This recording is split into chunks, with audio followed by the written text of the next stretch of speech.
오늘 2024년도 어머니 날을 맞이해서 장미꽃 한 송이 받으시거나 아니면 못 받으신 분들이 있는 것 같아요. 못 받으시거나 어쨌든 우리 교회에 계신 모든 어머니들 또 내년도 어머니 주일을 맞이할 때까지 건강하시고 행복하시기를 주님의 이름으로 축복합니다. 다시 한번 우리 지난 주일에 창세기 17장 15절부터 22절까지 김전도사님께서 하나님께서 아브라함에게 찾아오셔서 다른 사람이 아니라 네 아내 사레가 너에게 아들을 낳아주게 하시겠다라는 그 말씀을 전하는 그 내용을 우리가 들었어요. 그 말씀의 핵심이 제가 주보에 기록한 창세기 17장 17절이에요. 그 하나님께서 주신 그 말씀을 듣고 그 아브라함이 보인 반응의 핵심이 창세기 17장 7절입니다. 한번 같이 한번 읽어봐요. 시작. 아브라함이 엎드려 웃으며 마음속으로 이르되 100세 된 사람이 어찌 자식을 낳을까? 사라는 90세니 어찌 출산하리까? 이 아브라함과 사라 머릿속에는 딱 한 가지밖에 생각이 있는 사람이에요. 어떻게 하면 아들을 낳을 것인가. 그런데 이때쯤에 이미 이스마엘이 태어나서 13년이 지났기 때문에 어느 정도는 포기도 하고 어느 정도 이스마엘에 만족하며 살고 있었던 것 같아요. 그래서 고대하고 고대하던 우리 때는 아기다리 고기다리 그랬는데 생각나세요? 기다리고 기다리던 그러다가 아기다리 고기다리 했었어요. 그 고대하고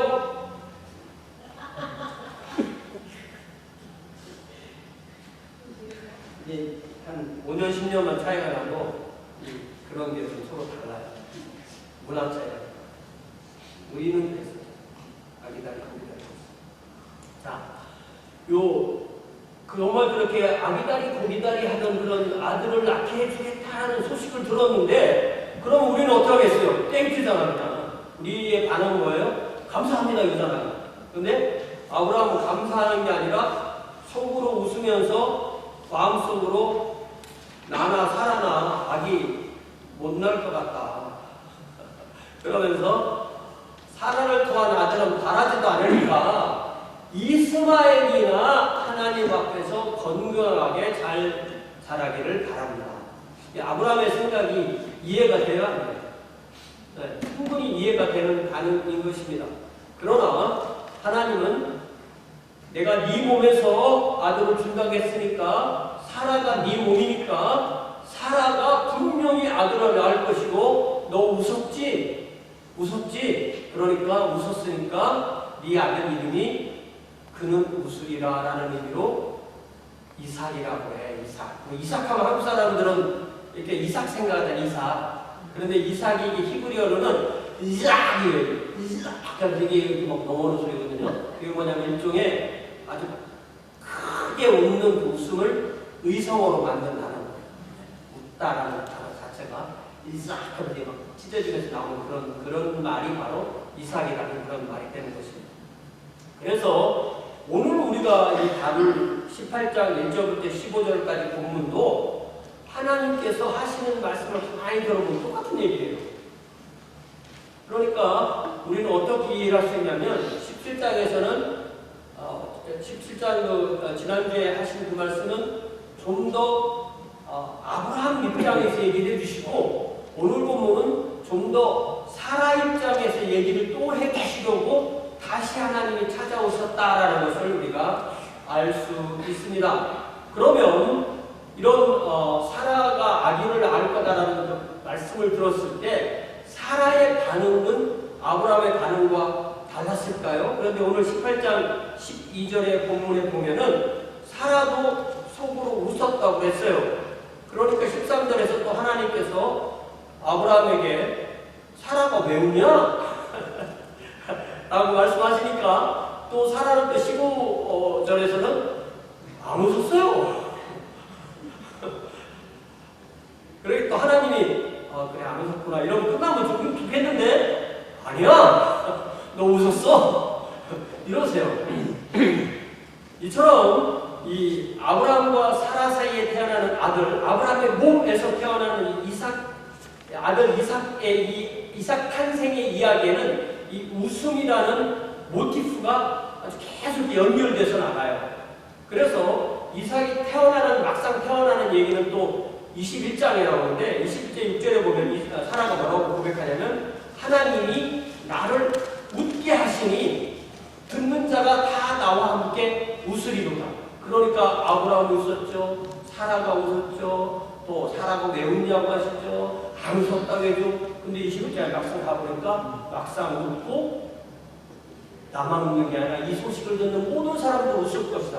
그래서 이렇게 웃음이라는 것이 이야기 안에 계속 중요한 어떤 그 이야기의 전달 소재로 등장해요. 이걸 뭐라고 하냐면은 한국말로 번역하는 말이 없어요. 이게 영어로 모티프라고 해요. 음악에서 동기 이렇게 쓰는 건데 이거를 한국 문학에서 좀 번역을 잘 못해요. 모티브 아닙니다. 모티브. 모티브는 뭐예요? 동기잖아요. 동기 아니에요. 모티프라고 해요. M-O-T-I-F. 이거 혹시 한국말로 뭐라고 번역하는지 아시는 분 있으세요? 번역이 안 되세요. 모티프 그래요.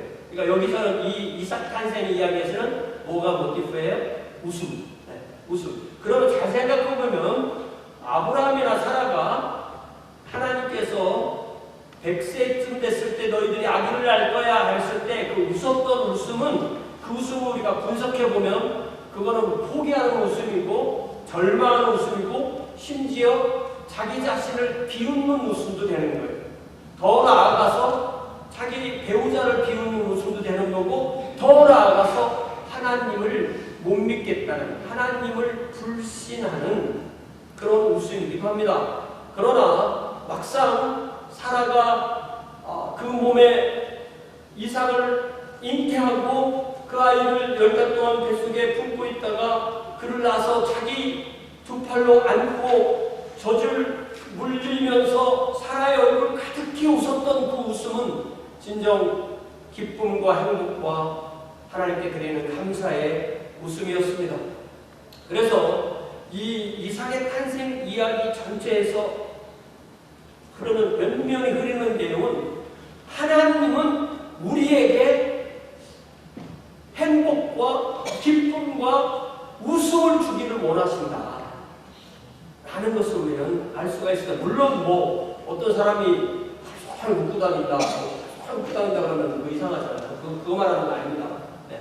그러니까 우리가 우리 인생에서 꼭 기쁨이 필요하고 꼭 행복과 감사와 웃음이 필요할 그때 인간이 볼 때는 도저히 그런 일이 일어날 것 같지 않은 그 모든 상황에서도 그 모든 상황을 하나님은 바꾸셔서 우리에게 때로는 그러한 기쁨과 행복과 감사가 넘치는 웃음이 우리의 얼굴에서 떨어지지 않게 하는 그런 것을 하나님은 우리에게 주신다. 그걸 주기를 원하신다. 그렇기 때문에 우리는 그런 하나님을 믿고 따르면 그런 것을 누릴 수 있다는 것이 이야기에서 충분히 들을 수 있는 내용이라는 거예요. 그래서 오늘 제목은 사라에게 아들이 있어요.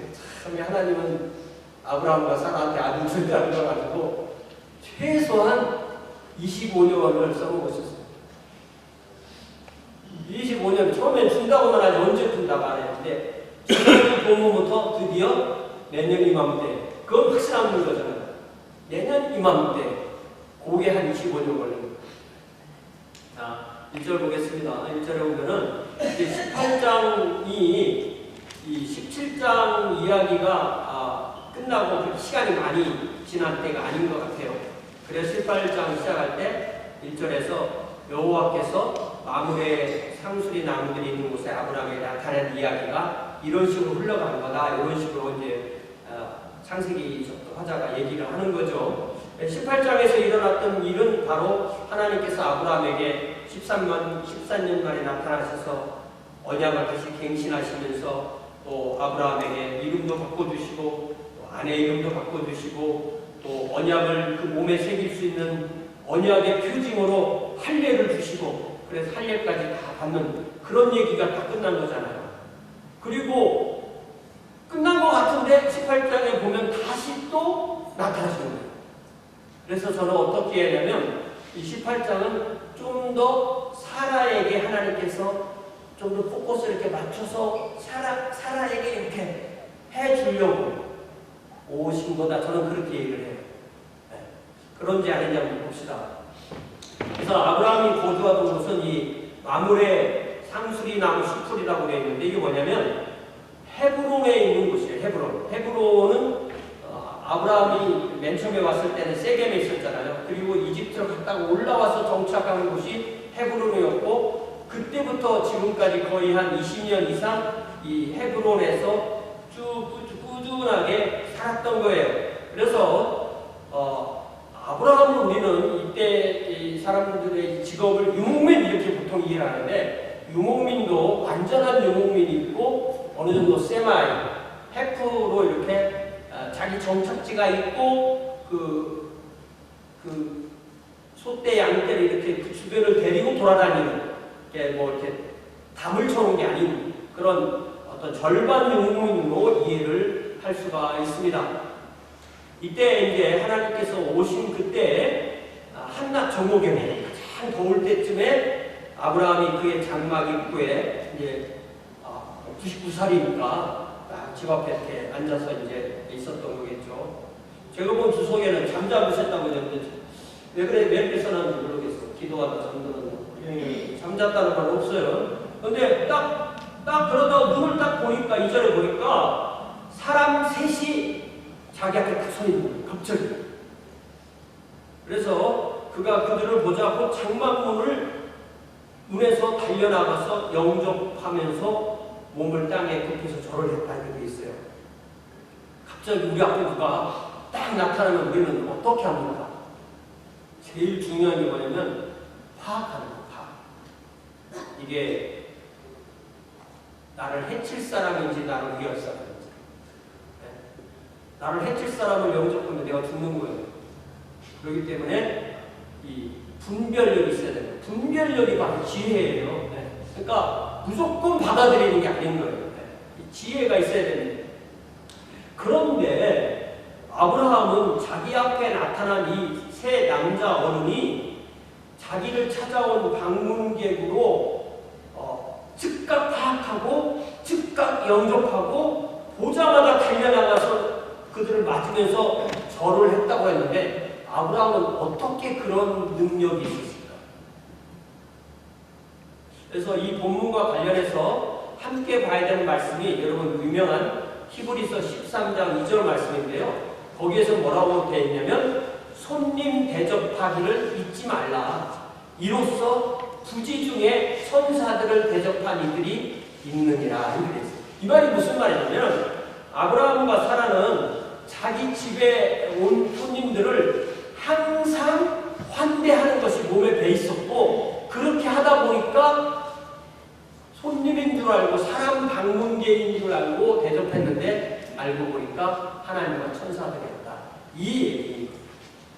그러니까 이 히브리서 13장 2절 말씀이 품고 있는 함의는 아브라함은 평소에 손님 대접하기 힘썼고 그에게 찾아오는 방문객을 누구나 똑같은 자세로 맞이하여 왔다라는 것을 알 수가 있습니다.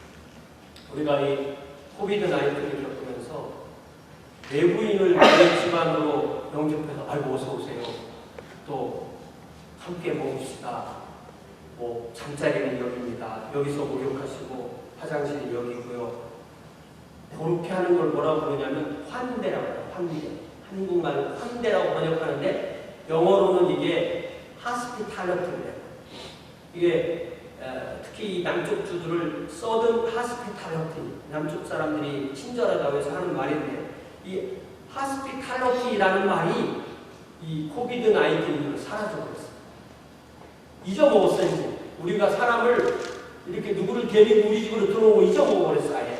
그래서 우리 집에도 우리한테도 손님이 지난주에 왔었는데 호텔에 묵으시고 식당에 가서 같이 밥 먹고 같이 얘기하고 바이바이. 우리 동네 왔는데 우리 집을 안 모시고 온 거예요. 우리 집 좀 한번 가봅시다. 그게 없어진 거예요. 근데 우리가 잘 생각해보면 이 하스피탈리티라는 단어를 잘 보면 여기에 들어있는 뜻이 뭐냐면 사람이 어떤 여행을 하게 되면 반드시 필요한 게 먹어야죠, 자야죠, 목욕해야죠, 화장실 사용해야죠. 그것뿐입니까? 혹시 아프면 간호해줘야 되죠. 아무런 병원으로 데려가. 이런 모든 재반 내용들이 다 거기에 인간 생활의 기본적인 것들을 우리가 제공해 준다는 것이 하스피탈리티에는 들어있는 것입니다. 여러분, 제가 한 십몇 년 됐나 병원을 열심히 다니다 보니까 하스피탈하고 닥터스 오피스하고 뭐가 다른지 아세요? 혹시? 이은희 집사님 아세요? 그렇게 구별할 수도 있겠지만 저는 어떻게 구별하냐면 하스피탈은 입원실이 있어서 거기 입원하면 거기 가서 먹고 음식도 해주고 거기서 자고 거기서 목욕하고 거기서 화장실 보고 거기서 사는 거예요. 그게 하스피탈이고 닥터스 오피스는 거기 가서 닥터 보고 오는 거고 닥터도 저녁때 가고 그 건물은 저녁때 아무도 없어요.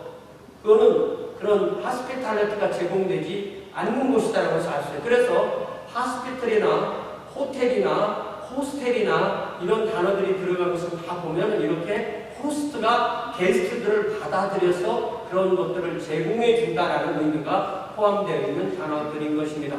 재밌는 건 제가 역사를 가르치다 보니까 16세기부터 영국 영어에 어떤 단어들이 나오냐면은 왕립 하스피털 뭐 이런 단어가 나오는데 킹 제임스 하스피털 이렇게 보면은 우리나라 말로 번역한 킹 제임스 병원 이렇게 번역할 것 같잖아요. 그게 뭐냐면 킹 제임스 기숙학교예요.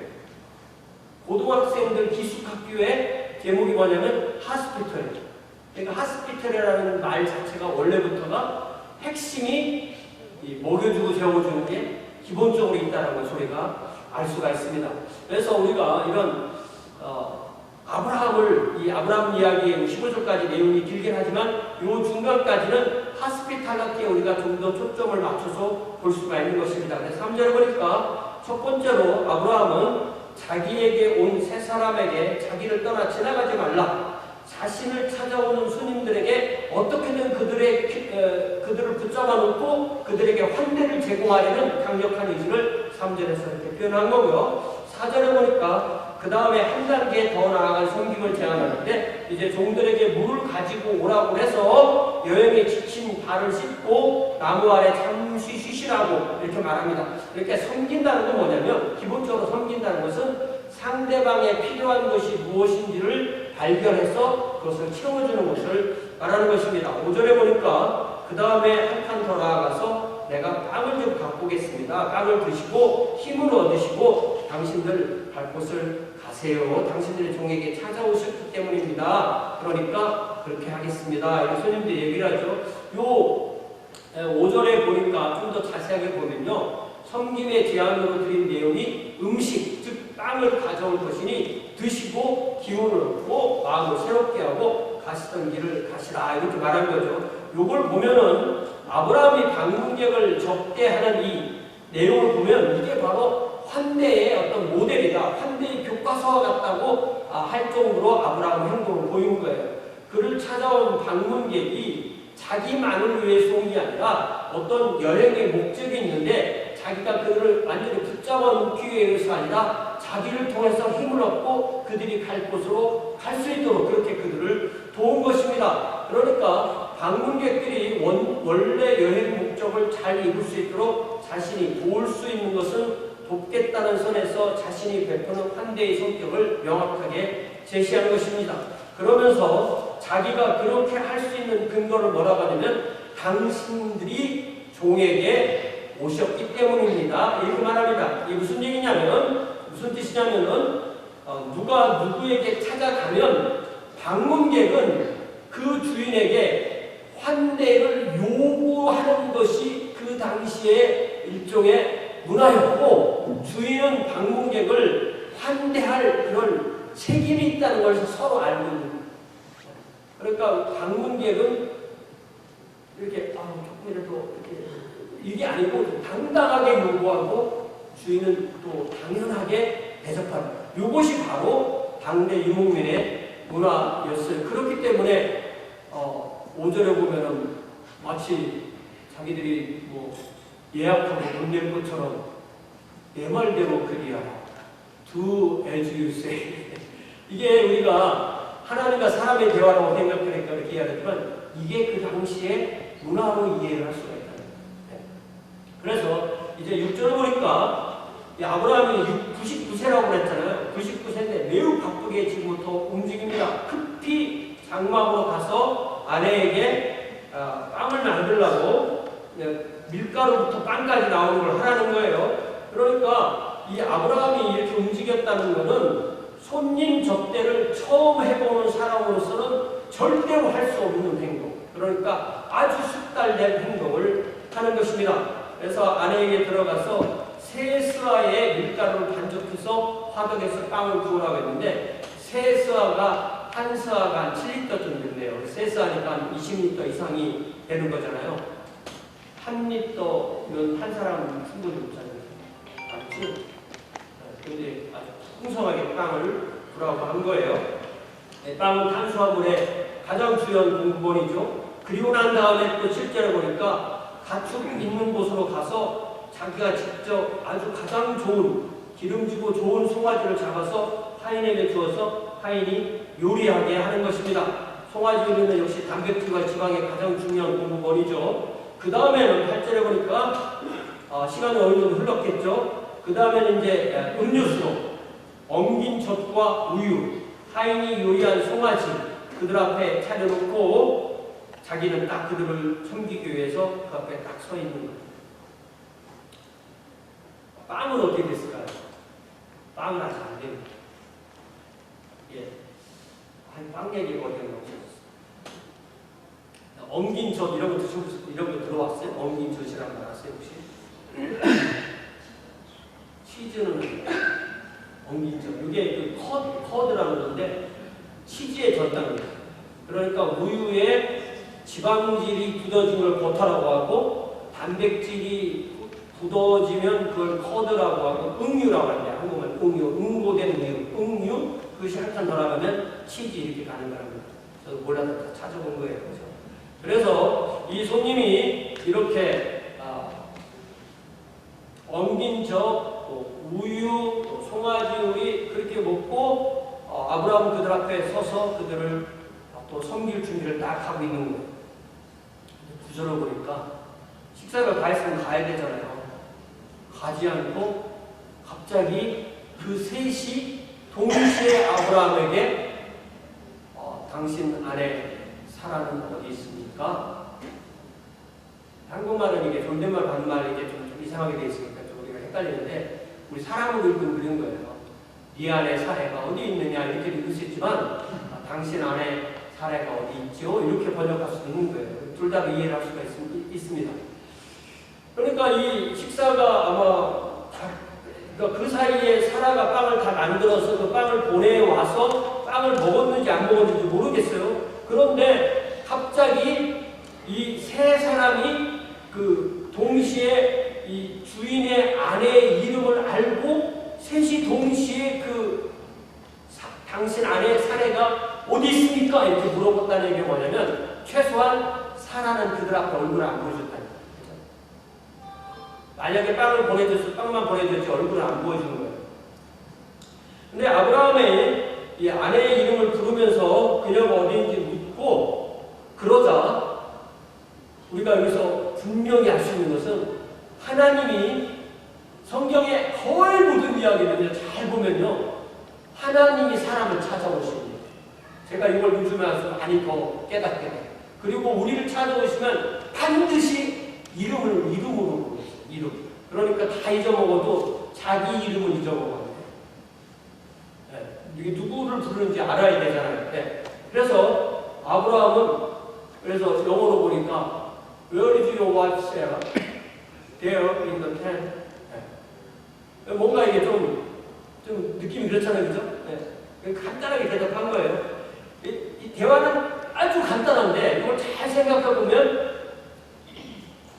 그 의미가 굉장히 깊은 거예요. 왜냐하면 아브라함은 이미 이 순간에 내가 맞아들인 이 새 손님은 사람이 아니다. 보통 사람이 아니고 하나님이 사람으로 오셨고 또 나머지 둘은 하나님을 섬기는 천사가 사람으로 이렇게 오신 분이다. 왜? 자기 아내 사례의 이름을 알지 또 사례를 또 특별히 물어보지 하는 걸 통해서 그걸 분명히 깨달은 것 같아요. 10절을 보세요. 갑자기 9절에서는 주어가 그들이잖아요. 그런데 10절에서는 주어가 그로 바뀌어요. 그러니까 이 그를 영어 성경은 이해하기 편하게 헷갈리지 말라고 여호와께서라고 이렇게 그 영어로 LORD를 대문자로 쓰면은 이 야훼를 이렇게 저렇게 번역한 거예요. 그러니까 여호와께서 근데 한국말은 그냥 원어대로 그가 이렇게 하는 거예요. 그죠? 그래서 여호와께서 물어보시는 거예요. 그러니까 이 방문객 세 분 중에서 한 분은 여호와 하나님이 사람으로 오신 분인데 그분이 갑자기 뭐라고 말씀하시냐면 내년 이맘때면은 몇 개월이에요? 12개월입니다. 12개월이면 한 사람이 잉태해서 애기 날 만한 시간이 되나요? 되죠, 그죠? 10달 안에 끝나는 거니까. 그러니까 내년 이맘때쯤에 내가 반드시 너에게 다시 온다. 내 안에 사례에게 아들이 있으리라. 이렇게 말씀하셨어요.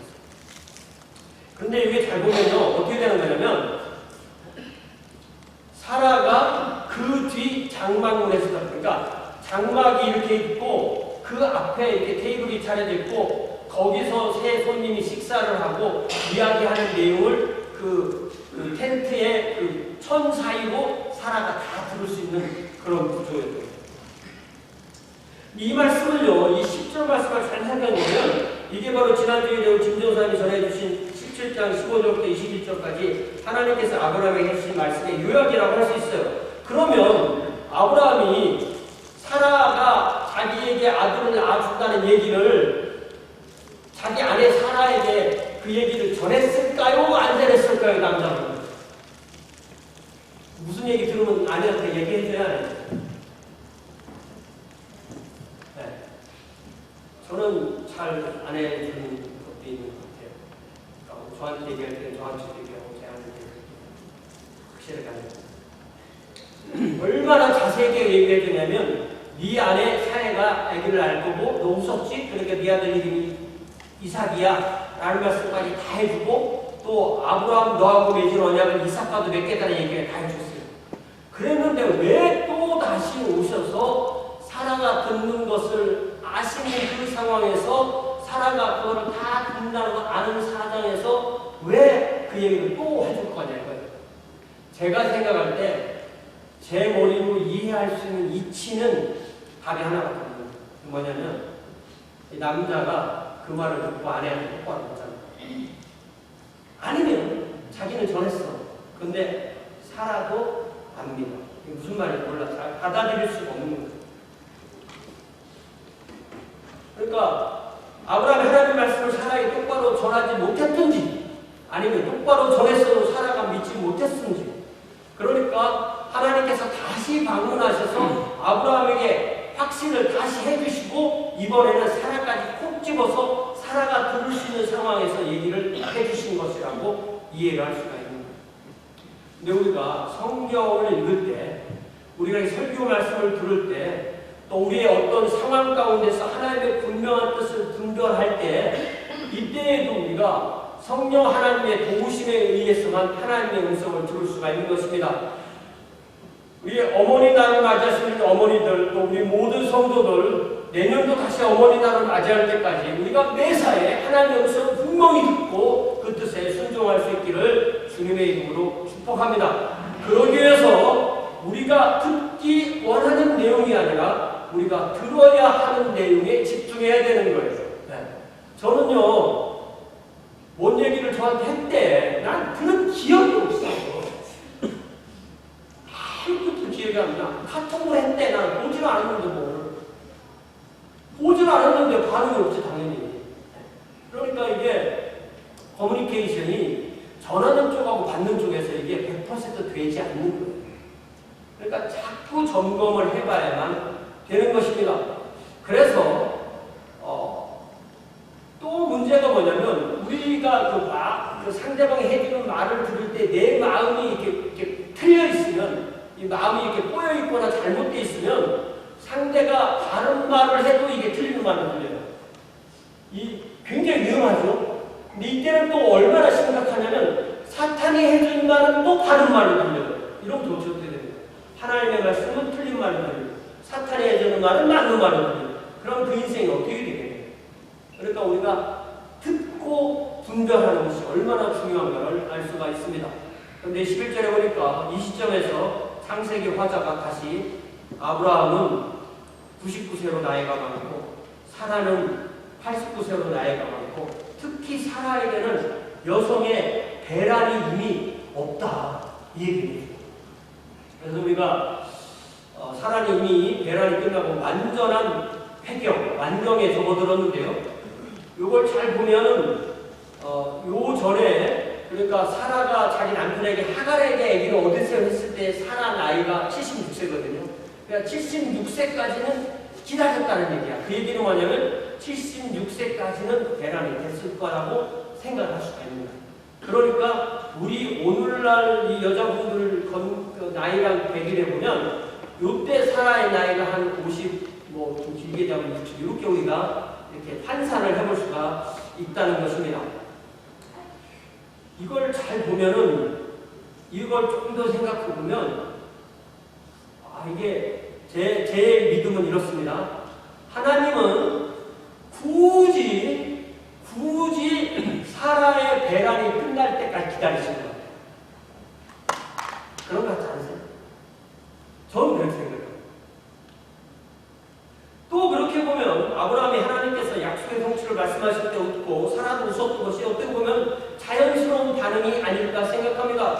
아마 그들은 허탈한 웃음을 웃은 거죠. 이제 배란은 끝났는데 우리 사이에 무슨 부부관계가 있다 한들 어떻게 애기가 생기겠냐, 이런 거예요. 그러니까 이미 10절에 그런 말씀을, 하나님이 직접 하시는 말씀을 사라가 듣고, 그런데 그 반응이 12절에, 그러니까 이 사라는 그 텐트 속에 있는 거예요. 아브라함과 하나님과 두 천사는 밖에 있는 거예요. 그러니까 12절에 텐트 속에 있는 사라가 소리를 내면서 웃은 게 아니라 어떻게 했어요?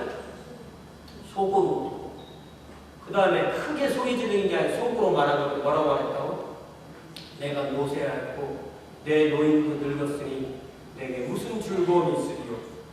이걸요 조금 길게 제가 말을 하면 이렇게 말했어요. 내가 늙어서 더 이상 배란도 없고 내 남편도 늙어서 남자였다도 잘 못해. 그런데 우리 사이에 내년에 아들이 태어난다고요? 어떻게 그런 기분이 있겠어요? 사라의 이 생각은 완벽한 거예요.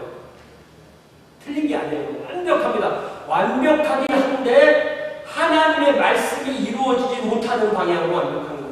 인간의 생각으로는 완벽한데 지금의 상황에서 전혀 나오지 않는 방향으로 완벽한 거예요. 하나님께서 지난 25년의 세월 동안에 메소포타미아로부터 하나님을 거쳐서 가나안에 들어와서 이미 지금 거의 한 25년 이상을 사는 동안에 하나님께서 아브라함 부부에게 계속 약속해 주신 말씀이 이제는 완전히 드러나지 않는다. 하나님이 틀렸다. 나는 그것이 하나님이 틀렸고 우리는 하나님 약속하심을 받지 못한다는 그 결론이 완벽하게 끝납니다.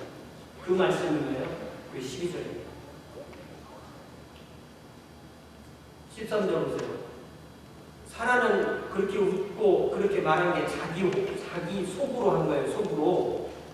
그런데 하나님은 텐트 밖에서 그거를 다 보시고 다 들으신 거예요. 하나님은 사라가 마음속으로 한 행동, 말을 아브라함에게 전하는 거예요. 근데 아브라함에게 이 말을 전할 때 사라는 들었을까 못 들었을까? 또 듣는 거잖아요. 이렇게 소리가 나게 하는 거니까. 자, 13절 같이 읽어봐요. 시작. 여호와께서 아브라함에게 이르시되 사라가 왜 웃으며 이르기를 내가 늙을 거를 어떻게 아들을 낳으리요 하느냐. 이 13절을 12절하고 비교하면 하나님이 과장했어요, 축소했어요? 약간 그래도 톤다운 하시는 거예요. 사랑을 한마디로 저처럼 이렇게 확대해서 해석하지 않고 좀 톤다운 하셔서 말씀하신 것입니다. 이게 장면을 우리가 만화나 영화를 기록해 생각해보면 이렇게 텐트가 있고 안에는 사례가 가까이 붙고 있고 하나님은 아브라함과 밖에서 얘기하시고 그 손님도 그 다른 남자도 있고 이런 그 상황이 상당히 놀랍고 재미있고 어떤 면에서 오늘날의 상황에 볼 때는 좀 기이하게 가져요. 왜? 손님이 와서 오늘 같으면 사라가 뛰어나가겠죠. 근데 그때는 사라는 얼굴 자체를 안 보여주는 거예요. 끝까지 얼굴 안 보여줘요. 그리고 오늘날 상황하고는 다른 겁니다. 14절에 그러면서 뭐라고 말씀하세요? 같이 읽어요. 시작. 여호와께 능하지 못한 일이 있겠느냐? 기한이 이를 때 내가 내게로 돌아오리니 사라에게 알리겠습니다. 무슨 뜻입니까? 우리가 믿음이라는 것은 나를 믿고 상황을 믿고 어떤 계산을 믿고 가능성을 믿는 것이 아니라는 것입니다. 믿음이라는 것은 하나님을 믿는 것이고 하나님의 약속을 믿는 것이고 하나님께서 하시겠다고 하신 그 하나님의 능력을 믿는 것이 믿음인 것입니다. 그렇기 때문에 우리는 그 하나님의 말씀, 하나님의 능력, 하나님의 선하심, 하나님의 의도를 그것을 붙들고 그 하나님 나를 향한 뜻을 붙잡고 기도하고 기대하고 기다리는 것입니다. 뭐라고? 삼기 뭐예요?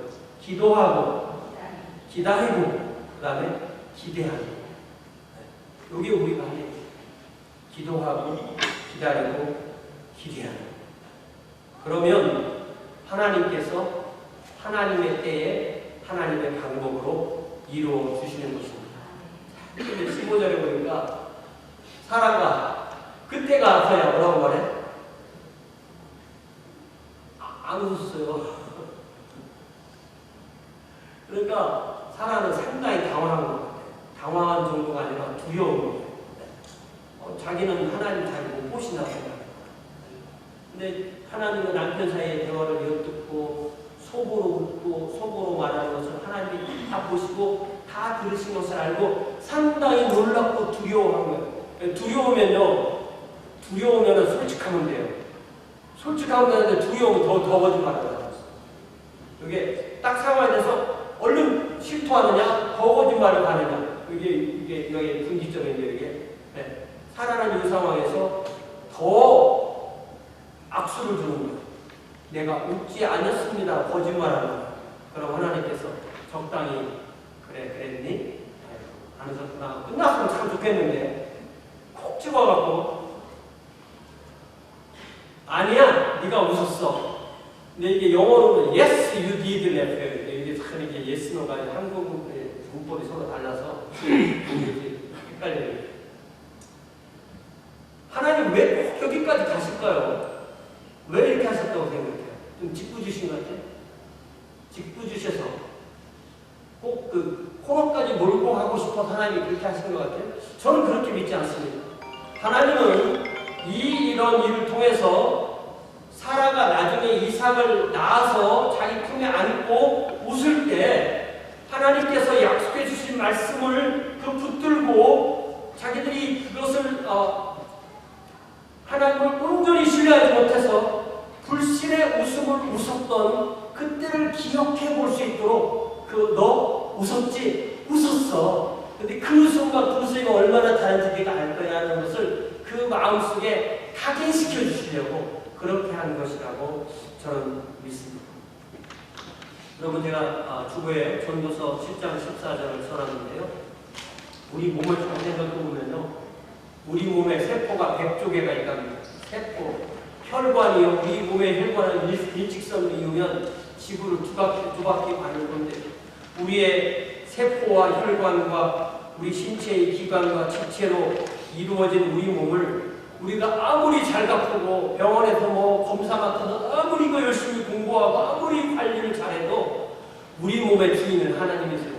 우리 몸에 무슨 일이 일어날지 우리가 어떻게 합니까? 우리가 열심히 일해서 돈 모아서 이 돈을 어떻게 분산 투자해야 될까, 어디에 넣어야 안전할까, 어디에 넣을까 많이 생길까, 어떻게 내가 은퇴하고 나서 잘 살 것인가, 어떻게 해야 이 내 재정 상황이 안전해질까. 아무리 연구를 해도 재정상 너는 이제 완전히 안전하다 사람은 이 세상에 아무도 없습니다. 우리가 아무리 기도하면서 우리 자녀를 길러도 우리가 자녀들의 삶에 개입해서 뭔가를 해줄 수 있는 것도 없고, 자녀들이 하나님 앞에 잘 살 수 있다는 보장도 사실은 없습니다. 이처럼 알고 보면 불확실성의 나날을 살아가는 것이 바로 우리의 삶입니다. 그럼에도 우리의 삶에는 기쁜 일도 있습니다. 믿으시기 바랍니다. 기쁜 일이 있어요. 그러나 기쁜 일만 있지는 않습니다. 어떤 사람이 나는 기쁜 일만 있어요 하는 사람 혹시 보셨어요? 그런 사람은 아마 기쁜 일에 대한 정의가 좀 다르든지, 아니면 뭔가 좀 문제가 생겼든지, 아니면 표현 방법이 다르든지 그렇지 않다는 거예요. 저는 전도서 7장 14절 말씀처럼 기쁜 일도 있고 곤고한 일도 있다는 것입니다. 그러나 곤고한 일만 있는 것도 아니라는 거예요. 그래서 형통한 날에는 기뻐하고 곤고한 날에는 되돌아보아라고 그렇게 경고합니다. 형통한데도 기뻐하지 못하면 언제 기뻐할 수 있을까요? 곤고한 날에도 자신을 돌아보아 변화될 곳을 찾지 못한다면 우리 삶은 하나님 앞에서 어떻게 나아질 수 있을까요? 형통과 곤고를 우리 삶에 병행하게 하시는 분은 주권자이신 우리를 사랑하시는 우리 아버지 하나님이십니다. 하나님께서 왜 이렇게 형통과 곤고를 그렇게 섞어서 우리에게 주시냐면, 우리가 우리 자신의 지혜와 능력을 의지하지 않고 하나님의 지혜와 능력을 의지하며 사는 것이 바른 삶이라는 것을 알려주시기 위함입니다. 하나님은 아브라함과 사라 믿음의 조상의 삶도 지금까지 그렇게 인도해 오셨어요. 우리가 성경과 교회사에서 보는 무수한 신앙의 선조들도 다 그렇게 형통과 곤고가 그들에게 함께 왔지만 하나님을 의지하고 산 사람입니다. 오늘 어머니 날을 맞이하신 우리 교회 어머니들도 또 내년 어머니 날을 맞이할 때까지 이 형통과 곤고 사이에 오직 하나님만 의지하며 사시기를 주님의 이름으로 축원합니다. 우리 교회 모든 성도들도 그렇게 살 수 있기를 주님의 이름으로 축원합니다. 우리 집사님 반주의 쉬는 동안에 우리 삶의 주관자이신 하나님의 지혜와 능력을 전적으로 따르는 이 한 주의 삶을 살겠다고 주님 앞에 고백합니다.